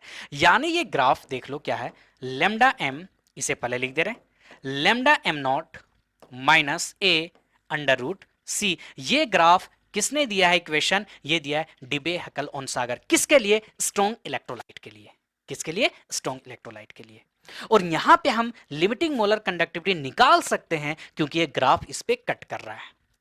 ए किस पे डिपेंड करता है, ये थोड़ा इंपॉर्टेंट हो जाता है, ध्यान दो, ये ए किस पे डिपेंड करता है, तो देख लो क्या है यहां पे, the value of A depend on the temperature solvent and type of electrolyte. समझना, अगर टेम्परेचर और सॉल्वेंट को कांस्टेंट कर दें तो ए किस पे डिपेंड करता है इलेक्ट्रोलाइट पे, तो किस टाइप का इलेक्ट्रोलाइट होगा समझो। देखना यहां पे अगर NaCl है तो Na plus Cl minus, one positive charge one negative charge, तो इसको हम लोग बोलेंगे one one type electrolyte, one one type of electrolyte. कोई दिक्कत समझना। अगर यही है आपका, मान लेते हैं कोई दूसरा एग्जांपल लो, मैग्नीशियम सल्फेट, तो इस पे कितना चार्ज +2 चार्ज, सल्फेट पे कितना चार्ज -2 चार्ज, तो ये क्या कहलाएगा 2 टाइप इलेक्ट्रोलाइट, 2 टाइप इलेक्ट्रोलाइट। अगर यही होगा MgCl2, MgCl2, तो इस पे कितना चार्ज +2 और इस क्लोरीन पे 1, तो ये कहलाएगा 2 टाइप ऑफ इलेक्ट्रोलाइट। कहने का मतलब Na प्लस Cl माइनस 1 यानी जिस पे एक पॉजिटिव चार्ज एक नेगेटिव चार्ज होगा उसे 1 टाइप ऑफ इलेक्ट्रोलाइट बोलेंगे, और एक पॉजिटिव एक नेगेटिव वाला NaCl हो या KCl हो कोई फर्क नहीं पड़ता, दोनों का एक वैल्यू मेरा क्या होगा सेम होगा। क्या होगा सेम होगा। उसे आप देख सकते हैं एनसीईआरटी में ये दिया हुआ है, समझो यहां पे देखो। अब हम किस पे बात कर रहे हैं, थोड़ा ए पे बात कर रहे हैं, कांस्टेंट पे। देखो lambda M not KCl minus lambda M not NaCl, तो यहां पे देखो माइनस कर रहा है, समझना ध्यान देना, क्या है K plus Cl minus, subtract कर दे रहे Na प्लस माइनस Cl, तो देखो जी Cl कट गया, यहां पे क्या बचा K प्लस माइनस NaCl। आ जाओ इस केस में, यहां पे देखो क्या है K plus plus Br minus, minus कर रहे हैं किसमें Na प्लस में, और मेरा क्या है Br माइनस, तो Br माइनस कट गया, यहां पे भी क्या बचा K प्लस और N माइनस Na प्लस, तो इन दोनों का लिमिटिंग मोलर कंडक्टिविटी क्या होगा सेम होगा, क्योंकि ये कैसा टाइप है 1 टाइप है। कैसा टाइप है 1 टाइप है। कहने का मतलब जब पॉजिटिव चार्ज और नेगेटिव चार्ज सेम होगा तो ये फर्क नहीं पड़ता है कि यहां Cl माइनस कट किए या Br माइनस कट किए, ये सेम टाइप का इलेक्ट्रोलाइट कहलाता है, और इसका लिमिटिंग मोलर कंडक्टिविटी क्या होता है सेम होता है। ठीक है, उतना ज्यादा डिस्कस इस पे हम लोग नहीं करते हैं, आ जाओ। तो ये था ग्राफ किसका, molar conductivity of strong electrolyte. तो क्या होता है जब हम वॉल्यूम इंक्रीज करेंगे तो यहां पे क्या होगा मोलर कंडक्टिविटी क्या होगा इंक्रीज करेगा। क्यों इंक्रीज करेगा, दो आयन के बीच में जो फोर्स ऑफ अट्रैक्शन लग रहा था वॉल्यूम बढ़ाने पे दोनों दूर दूर जाएगा, यानी फ्रीली मूव करेगा, और जितना आयन फ्री मूव करेगा उतना ज्यादा मोलर कंडक्टिविटी होगा। कोई दिक्कत। अब आ जाओ, मोलर कंडक्टिविटी ही बात करेंगे, लेकिन हम लोग बात करेंगे किसका, वीक इलेक्ट्रोलाइट का। किसका, वीक इलेक्ट्रोलाइट। एग्जांपल लेते, देखो वीक इलेक्ट्रोलाइट CH3COOH, ये क्या होता है टूटता है किसमें H plus plus CH3COO minus. समझना, वीक इलेक्ट्रोलाइट किसको बोलते हैं, जो लगभग 5% ब्रेक करता है। तो देखो ये मान लेते हैं 5% ब्रेक, यानी अल्फा का वैल्यू कितना है 5%, पानी मिला दिए डाइल्यूशन कर दिए, डाइल्यूशन किए अल्फा का वैल्यू बढ़ गया 10% हो गया, और डाइल्यूशन किए मान लो अल्फा का वैल्यू कितना हो गया 20% हो गया। तो डाइल्यूशन करने पे डिसोसिएशन हो रहा है, अल्फा में अल्फा क्या है जितना डिसोसिएट कर रहा है, पहले 5% टूटा था ये, फिर 10% टूटा, और डाइल्यूट किए 20% टूटा। तो जितना ज्यादा डाइल्यूट कर रहे हैं उतना ज्यादा टूट रहा है, और जितना टूट रहा है मतलब आयन ज्यादा मिल रहा है, और याद कीजिए आयन ज्यादा है मतलब कंडक्टिविटी ज्यादा है। तो वीक इलेक्ट्रोलाइट के केस में क्या हो रहा है, डाइल्यूशन करने पे यहां पे नंबर ऑफ आयंस बढ़ रहा है, जिसके कारण मोलर कंडक्टिविटी क्या हो रहा है, इंक्रीज कर रहा है। दोनों में रीजन अलग है। स्ट्रॉन्ग इलेक्ट्रोलाइट में क्या था, Na प्लस Cl माइनस में फोर्स ऑफ अट्रैक्शन ज्यादा था, जब डाइल्यूट किए तो उसका फोर्स ऑफ अट्रैक्शन कम हुआ, फ्रीली मूव हुआ। समझ पा रहे हैं, क्योंकि वो स्ट्रॉन्ग इलेक्ट्रोलाइट है, 100% ऑलरेडी टूटा हुआ है, उसमें पानी मिलाने से और ज्यादा थोड़ी ना टूटेगा, तो वहां रीजन कुछ और था। लेकिन वीक इलेक्ट्रोलाइट में रीजन कुछ हो रहा है, क्योंकि ये वीक इलेक्ट्रोलाइट है तो 100% ब्रेक नहीं किया है, तो डाइल्यूशन करने पे यहां पे ब्रेक हो रहा है, नंबर ऑफ आयंस बढ़ने के कारण यहां पे क्या हो रहा है, मोलर कंडक्टिविटी इंक्रीज कर रहा है। ठीक, वहां फ्रीली मूव होने के कारण इलेक्ट्रोकंडक्टिविटी क्या, मोलर कंडक्टिविटी क्या होता है, इंक्रीज हो रहा था। कोई दिक्कत? अब यहां पे देख लो आप ग्राफ, समझो। For weak electrolyte molar conductivity increases with dilution. This is because dilution leads to increased dissociation of the weak electrolyte, resulting in a greater number of ion in solution and consequently higher molar conductivity। यानी week electrolyte के case में जब हम dilute कर रहे हैं तो number of ions बढ़ता है, जिसके कारण मोलर कंडक्टिविटी इंक्रीज करता है। लेकिन अब यहां पे होता क्या है समझना, ग्राफ वही बनाएंगे, लेमडा एम और अंडर रूट सी के बीच में। वीक इलेक्ट्रोलाइट के केस में क्या होता है, डाइल्यूट किए तो मोलर कंडक्टिविटी इंक्रीज कर, और ये शार्पली बहुत तेजी से इंक्रीज कर जाता है मोलर कंडक्टिविटी, ये ग्राफ को टच नहीं कर रहा है। स्ट्रॉन्ग इलेक्ट्रोलाइट के केस में देख लो, मोलर कंडक्टिविटी धीरे धीरे इंक्रीज करता है, लेकिन वीक इलेक्ट्रोलाइट के केस में क्या होता है, मोलर कंडक्टिविटी तेजी से इंक्रीज करता है और ये ग्राफ को टच नहीं करता है, जिसके कारण इन्फिनाइट डाइल्यूशन पे हम यहां लिमिटिंग मोलर कंडक्टिविटी आसानी से नहीं निकाल सकते हैं।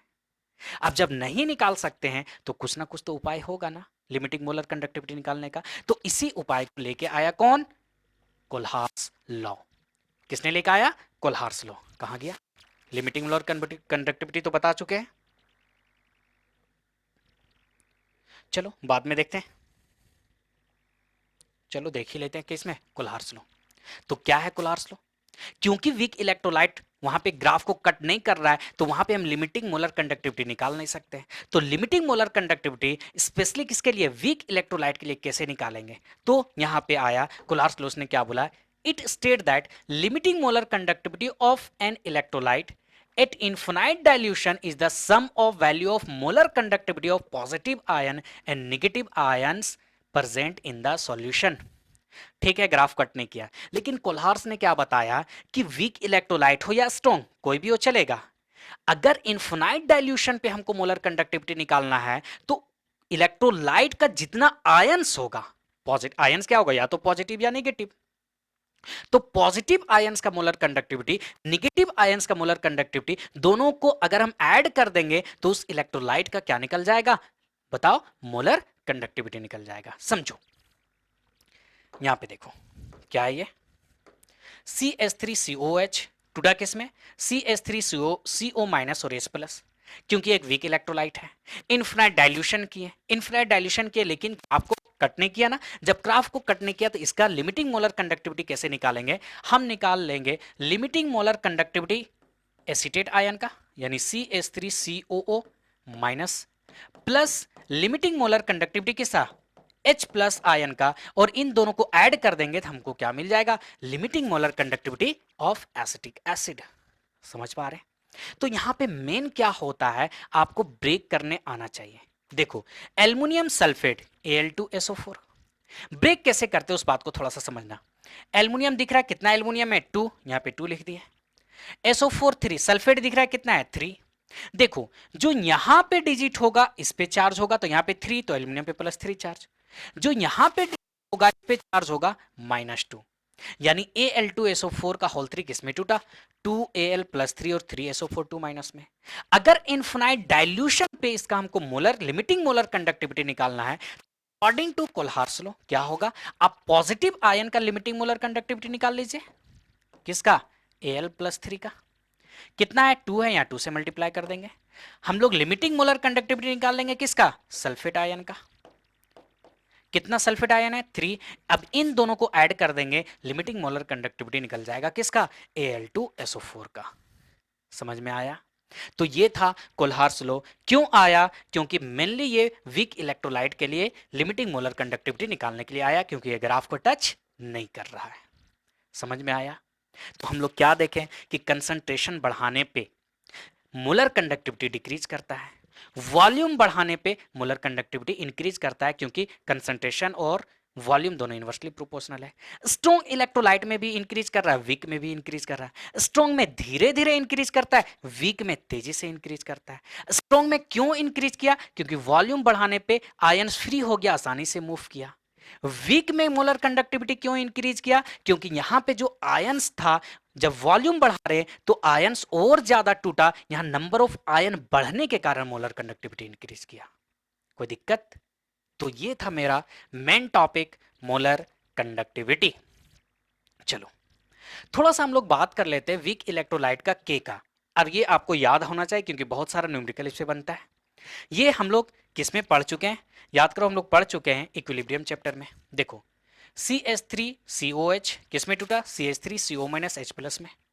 अगर ये 1 होगा weak electrolyte, time equal to 0 पे ये क्या होगा? 0 0 होगा। मान लेते हैं अल्फा टूटा 1 माइनस अल्फा, तो ये क्या बना? अल्फा और अल्फा बना। अब यहां पे मान लेते हैं कंसंट्रेशन C था, तो C से इसे मल्टीप्लाई कर देंगे, C से इसे भी मल्टीप्लाई कर देंगे, और C से इसे भी मल्टीप्लाई कर देंगे, और C से इसे भी मल्टीप्लाई कर देंगे। तो K का वैल्यू यहां पे क्या आ जाएगा? ध्यान देना, C alpha into C alpha by क्या होगा? C into 1 minus alpha. C से C कट गया तो आपको यहां से इक्विलिब्रियम कांस्टेंट, डिसोसिएशन कांस्टेंट बोल सकते हो कि A का वैल्यू क्या होगा? C alpha square by 1 minus alpha. ये वैल्यू आप याद रखना डिसोसिएशन कांस्टेंट का। के इक्वल टू क्या होगा? C alpha square by 1 minus alpha. इसे हम लोग न्यूमेरिकल बनाने में यूज करेंगे। चलो ठीक है। लिमिटिंग मोलर कंडक्टिविटी बता चुके हैं कि जब डाइल्यूशन बहुत ज्यादा होगा, इन्फिनाइट डाइल्यूशन पे जो मोलर कंडक्टिविटी होगा उसी मोलर कंडक्टिविटी हम क्या बोलते हैं? Limiting molar conductivity. आओ जेई मेंस 2025 में पूछा हुआ क्वेश्चन देखो। The molar conductivity of weak electrolyte when plotted against square root of its concentration, which of the following is expected to be observed? किसके लिए बात कर रहा है? वीक इलेक्ट्रोलाइट के लिए। वीक इलेक्ट्रोलाइट में क्या होता है? A small decrease in molar conductivity. कब? कंसंट्रेशन बढ़ाने पे a small decrease in molar conductivity is observed eight infinite dilution. क्या इनफिनाइट डाइल्यूशन पे स्मॉल डिक्रीज करता है मोलर कंडक्टिविटी? नहीं, इंक्रीज करता है ना। गलत है ये, फर्स्ट गलत। सेकंड आ जाओ, a small increase in molar conductivity is observed infinite dilution. Infinite dilution पे क्या मोलर कंडक्टिविटी थोड़ा इंक्रीज करता? नहीं। वीक इलेक्ट्रोलाइट में क्या तेजी से इंक्रीज कर रहा है, ग्राफ को कट भी नहीं कर रहा है? ये भी गलत है। Molar conductivity increase sharply with increase in concentration. क्या मोलर कंडक्टिविटी इंक्रीज कर रहा है कंसंट्रेशन इंक्रीज करने पे? नहीं, कंसंट्रेशन डिक्रीज करने पे। देख लो ग्राफ कहां गया। इस डायरेक्शन में जा रहे हैं तो कंसंट्रेशन क्या हो रहा है? डिक्रीज कर रहा है। जब कंसंट्रेशन डिक्रीज करता है तब मोलर कंडक्टिविटी शार्पली इंक्रीज करता है। तो देखो, molar conductivity decreases sharply with increase in concentration, यानी योर आंसर विल बी 4। चलो ये तो कोल्हार्स लॉ डिस्कस कर चुके हैं हम लोग। आ जाओ, नीट 2021 में पूछा हुआ एक क्वेश्चन है, आओ इसे डिस्कस करते हैं। क्या है देखो, the molar conductivity of NaCl, HCl and CH3CONA at infinite dilution are 126.45, 426.17 and 91.0 Simon centimeter square per mole respectively. The molar conductance of acetate at infinite dilution is, choose the right option for your answer. समझो, molar conductance यानी molar conductivity दिया हुआ है NaCl का कितना? 126.45। HCl का कितना? 426 और किसका? CH3COONA का कितना दिया हुआ? 91 दिया हुआ है साइमन सेंटीमीटर स्क्वायर। यानी ये क्या दिया हुआ है? Molar conductivity. किसका किसका? NaCl का दिया है, HCl का दिया है, CH3COONA का दिया है। हम लोगों से क्या बोल रहा है? Molar conductivity of acetic acid. तो बताओ, अगर मोलर कंडक्टिविटी हमको एसिटिक एसिड का निकालना है तो कैसे निकालेंगे? मोलर कंडक्टिविटी हम एसिटेट आयन का निकाल देंगे और H प्लस आयन, क्योंकि इसी में तो ये टूटेगा, एसिटिक एसिड किस में टूटेगा, CH3COO-H+, और इन दोनों को अगर हम ऐड कर दें तो हमको मोलर कंडक्टिविटी निकल जाएगा किसका, एसिटिक एसिड का। कोई दिक्कत नहीं, समझो। NaCl, NaCl किस में टूटेगा, Na+Cl- में। HCl, HCl किस में टूटेगा, H+ और Cl- में। CH3COO Na किस में टूटेगा, एसिटेट आयन और Na+ में। ये तीन इक्वेशन हमको दिया हुआ है लिमिटिंग मोलर कंडक्टिविटी, है ना। इससे हमको निकालना है, तो देखो हमको चाहिए का एसिटेट आयन कहां दिख रहा है, ये देखो ये दिखा, और क्या चाहिए, H+ आयन कहां दिखा, यहां पे दिखा। तो देखो अगर 2 और 3 को हम ऐड करें, 2+3, 2 और 3 को ऐड करेंगे CH3CO-H+ तो मिल जाएगा, लेकिन इसके साथ साथ Na+ और Cl- भी ऐड हो जाएगा।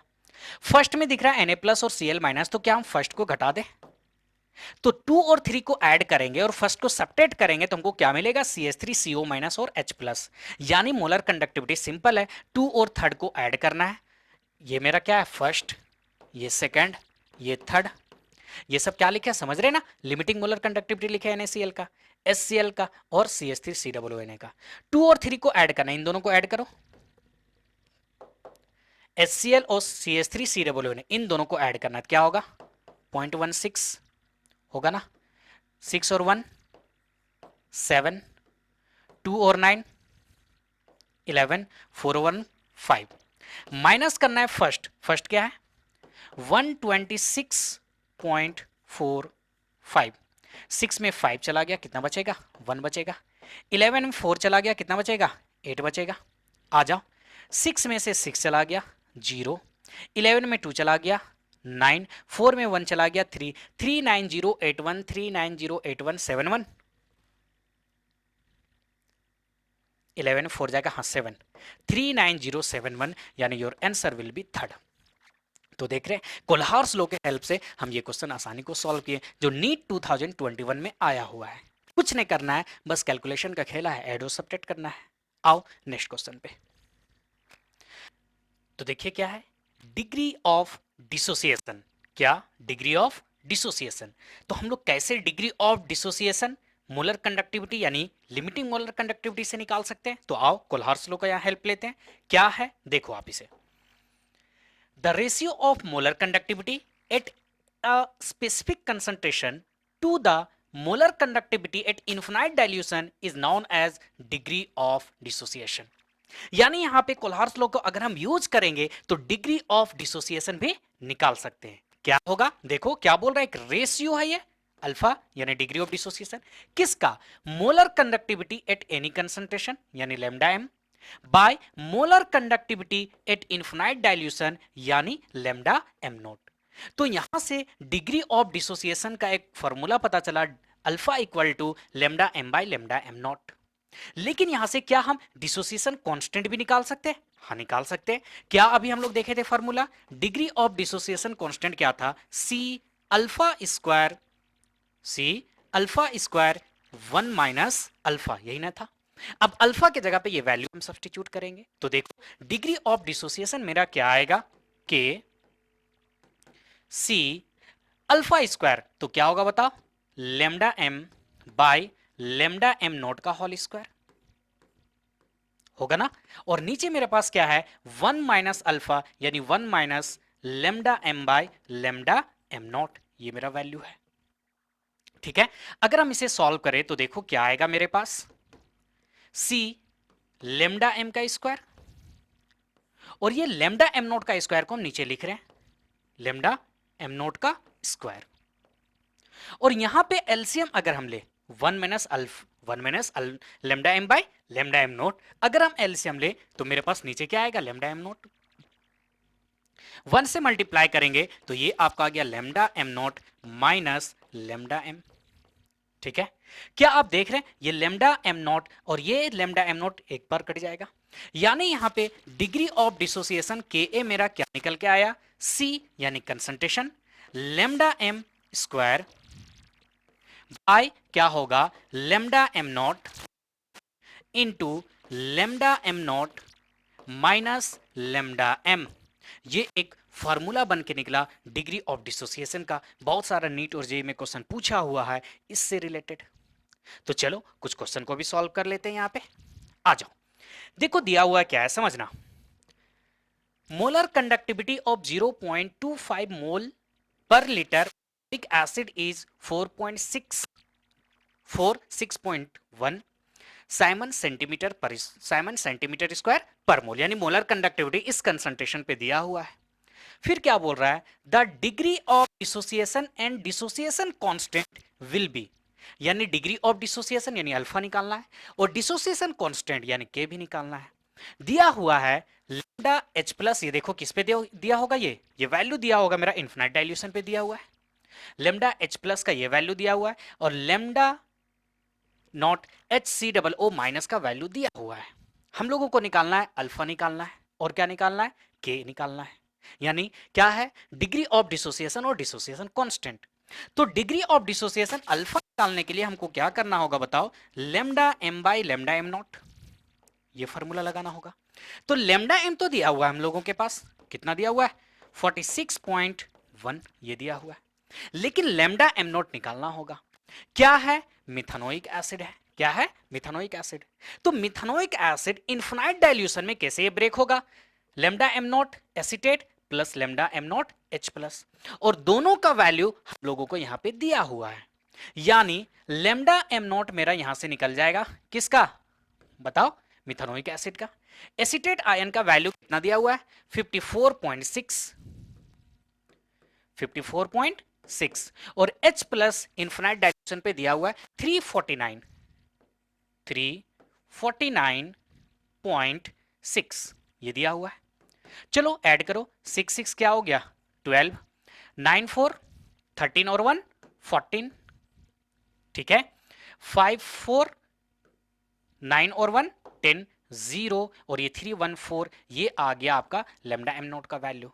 तो अब इसे हम यहां पे सब्स्टिट्यूट कर दें, क्या 4404.2, तो यहां से मेरा क्या निकल जाएगा, डिग्री ऑफ डिसोसिएशन, क्या निकलेगा, डिग्री ऑफ डिसोसिएशन। चलो थोड़ा इसे हम कैलकुलेटर यूज कर लेते हैं। क्या डिवाइड करना है, 46.1 डिवाइडेड बाई 404.2, देखो आपका अल्फा का वैल्यू क्या आया आपका 0.114, लेकिन यहां पे अल्फा परसेंटेज में दिया हुआ है, तो हम अल्फा परसेंट निकालेंगे, मतलब इसमें क्या करेंगे 100 से मल्टीप्लाई करेंगे। जब इसमें 100 से मल्टीप्लाई करेंगे तो ये क्या आ गया 11.4%, यानी ऑप्शन में अगर हम देखें तो मेरा आंसर क्या आ जाएगा, फर्स्ट आ जाएगा। लेकिन चलो यहां पे डिसोसिएशन कांस्टेंट भी तो निकालने के लिए बोला है, तो चलो निकाल के देखते हैं, आ जाओ। डिसोसिएशन कांस्टेंट, अभी फॉर्मूला बताए थे डिसोसिएशन कांस्टेंट का, देख लो क्या है, C alpha square by 1 minus alpha. अगर यहां पे हम मोलर कंडक्टिविटी में निकाले तो ये फॉर्मूला, अल्फा में निकाले तो ये फॉर्मूला, है ना। तो चलो अल्फा में निकाल के देखते हैं, आ जाओ। क्या है फॉर्मूला, ध्यान दो, C alpha square by 1 minus alpha. तो सी यानी कंसंट्रेशन कितना दिया हुआ है 0.025 into alpha square. Alpha square तो देखो अल्फा का वैल्यू कितना है 0.114 into 0.114 divided by 1 minus alpha, यानी 1 माइनस क्या करना है, ध्यान दो, 1 माइनस 0.114, 0.114, अगर हम इसे सब्ट्रैक्ट करें तो 10 में से 4 चला गया 6 बचेगा, है ना, 9 में से 1 जाएगा 8 बचेगा, ये 8 आया, कितना आया 0.886। हम इसे कैलकुलेट करेंगे और मेरा क्या निकल जाएगा, डिसोसिएशन कांस्टेंट। चलो यहां पे थोड़ा हम कैलकुलेटर यूज कर लेते हैं।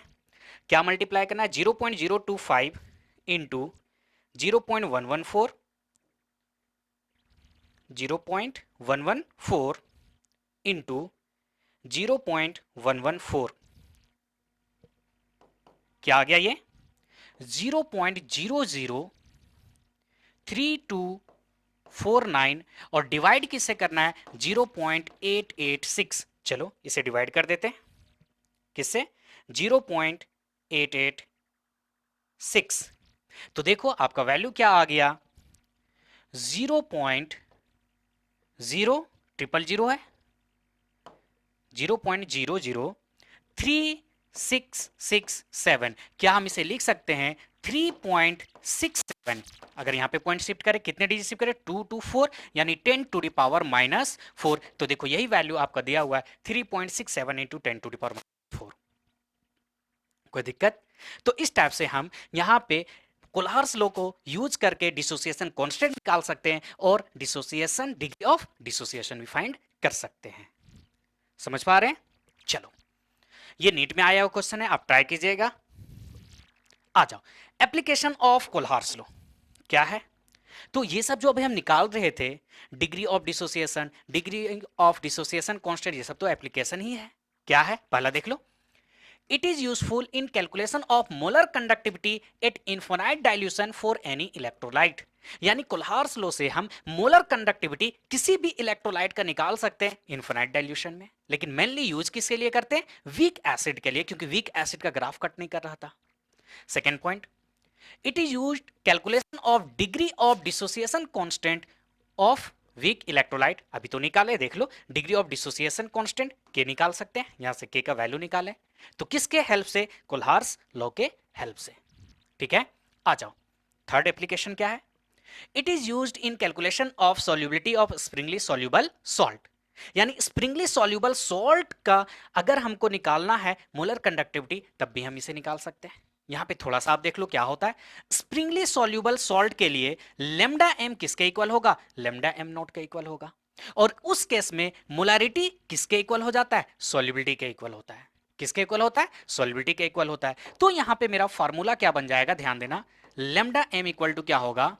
कप्पा इंटू 1000 बाय मेरा क्या? कैपिटल एम, लेकिन कैपिटल एम के जगह हम एस लिखेंगे, सॉल्युबिलिटी। ये फॉर्मूला बन जाता है किसके लिए? स्प्रिंगली सॉल्युबल सॉल्ट के लिए।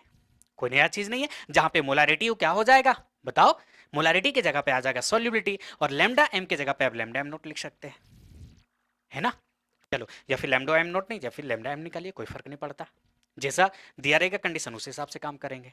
तो ये था एप्लीकेशन ऑफ कोल्हार्स लॉ। देख लीजिए, कुछ छोटा छोटा क्वेश्चन है, आ जाओ। Kohlrausch's law is used to determine, किसके लिए? सॉल्युबिलिटी ऑफ वीक इलेक्ट्रोलाइट, हाँ यूज करते हैं सॉल्युबिलिटी के वीक इलेक्ट्रोलाइट के लिए। Molar conductivity at infinite dilution of weak electrolyte, हाँ इसके लिए भी यूज करते हैं। डिग्री ऑफ डिसोसिएशन कांस्टेंट, अभी तो के निकाले थे, यानी इसका आंसर क्या होगा? All of this. ठीक, चलो नेक्स्ट देखो क्वेश्चन क्या है, ध्यान दो यहां पे। Kohlrausch's law is used to determine the degree of ionisation constant of weak electrolyte.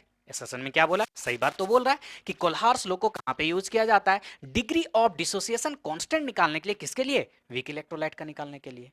Reason देखो क्या होता है, weak electrolyte don't ionise completely even at infinite dilution. दोनों सही है, समझो। कोल्हार्स लॉ का, अगर हम कोल्हार्स लॉ का यूज करते हैं वीक इलेक्ट्रोलाइट का डिग्री ऑफ डिसोसिएशन निकालने के लिए। ऐसा क्यों? क्योंकि आप वीक इलेक्ट्रोलाइट को इनफिनाइट डाइल्यूशन करते चले जाओ, लेकिन कभी भी वो 100% डिसोसिएट नहीं होता है। समझ पा रहे हैं? वही चीज लिखा हुआ है, weak electrolyte don't ionise completely even at infinite dilution. यानी यहां पे असर्शन भी सही है और रीजन भी सही है, यानी योर आंसर विल बी ए। ठीक है, चलो नेक्स्ट देख लो क्या है। Which of the following cannot be directly measurable and it's determining using Kohlhaas law? यानी डायरेक्ट हम कोल्हार्स लॉ को कहां पे यूज नहीं कर सकते। तो हम लोग देखे थे ना, वीक इलेक्ट्रोलाइट का कर्व क्या कट किया था? नहीं कट किया था। याद करो, वीक इलेक्ट्रोलाइट का कर्व ये लेमडा एम था और ये अंडर रूट सी था, ये स्टेप से चला गया था। तो हम डायरेक्ट यूज नहीं कर सकते हैं इसका। अगर हमको limiting molar conductivity at infinite dilution यानी लिमिटिंग मोलर कंडक्टिविटी निकालना हो तो नहीं निकाल सकेंगे। यहां पे कोल्हार्स लॉ को यूज करना पड़ता है, यानी वीक इलेक्ट्रोलाइट के लिए your answer will be B, molar conductivity of acetic acid. और एसिटिक एसिड क्या होता है? एक वीक एसिड होता है। समझ पा रहे हैं? ठीक है, उसी टाइप से यहां पे अभी जैसे हम लोग निकाले थे ना क्या, डिग्री ऑफ डिसोसिएशन, तो यहां पे निकालना है डिग्री ऑफ डिसोसिएशन कांस्टेंट। अभी जो ये क्वेश्चन बनाए थे, देखो कहां गया। इस क्वेश्चन का सिमिलर भी उस, ये जो आपका ये प्रोसेस है, सेम क्वेश्चन आपका ये है, आप इसे खुद से सॉल्व कीजिएगा। ठीक है, ये क्वेश्चन है। नेक्स्ट देख लो, जेईई मेंस 2021 में पूछा हुआ क्वेश्चन है, क्या है ध्यान दो। सेल कांस्टेंट, सेल कांस्टेंट का यूनिट क्या होगा? पर मीटर, यानी ए का थर्ड। ए का थर्ड किस में दिख रहा है? 1 में दिख रहा है और 3 में दिखा। चलो, मोलर कंडक्टिविटी का यूनिट क्या होगा? साइमन सेंटीमीटर स्क्वायर पर मोल, यानी बी का वन दोनों में है, ठीक है। कंडक्टिविटी क्या होता है? पर ओम पर मीटर, यानी सी का 4, तो सी का 4 कहां पे दिख रहा है? देखो यहां पे है, यानी your answer will B third. D भी चेक करना, कर लो। डिग्री ऑफ डिसोसिएशन इलेक्ट्रोलाइट क्या होता है? डायमेंशनल लेस लो होता है, यानी डी का ऑप्शन 2।